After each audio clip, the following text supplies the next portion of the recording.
Good afternoon.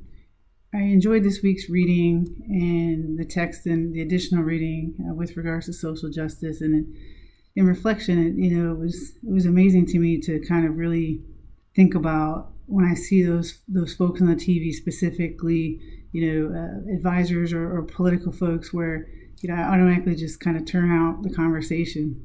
I never really thought about that before as being a venue for social justice or an understanding of social justice specifically. But for my golden rule, raised by my father, he always said, hey, your job is to be a helper, to be a voice or an advocate. And during my time in the military, I think I did just that. When someone needed help or they needed someone to speak on their behalf, I made sure that I was available for them. In the discussion in Granillo and Young 2019, on page 316, where they talk about systemic exclusion, for me, the first thing that comes to mind is veterans. They come in the military, they dedicate their lives to service of the nation. Sometimes some of them are discharged or medically retired, things like that, and sometimes they end up losing their family as a result. They come in, relatively normal human beings at a young age, most often. And then they leave the service with mental health conditions, physical disabilities, addictions, things like that they certainly didn't ask for and did not have before they joined. When you think about the care, the system that they have to lean on post-military, the Department of Veterans Affairs and TRICARE, the first two come to mind. My opinion is possibly the reason why there's such a rise in suicides in veterans and homelessness as well.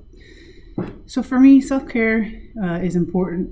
One thing that I've started doing only just recently is journaling, giving myself the opportunity to look back in time and particular areas of my life, where I was, how I was feeling. So that's something I definitely plan to continue on into the near future. A Bible verse that spoke to me when thinking about this vlog comes from Zechariah chapter 7, verse 9 through 10, where it says, "This is what the Lord Almighty said. Administer true justice, show mercy and compassion to one another. Do not oppress the widow or the fatherless, the foreigner or the poor. Do not plot evil against each other." And that comes from the New International Version. So for me, it's the Lord has put me on this path, has shown me the way, and I need to make sure that everyone in my life, in my counselor's role, feels as though they're included and feel like they're part of our team. Something that I definitely want to do in the future with regards to social justice is, once I finish school, get my license and go into practice, what I would like to do is to open a home for women veterans in crisis here in the Emerald Coast.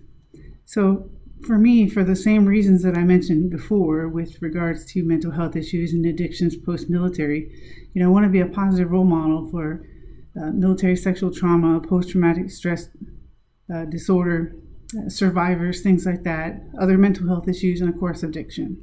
I want to be able to be the person to show them that there is light on the other side, to be the person that they can trust and believe in to help them fight their personal fight and get or hold those demons at bay. I look forward to your comments.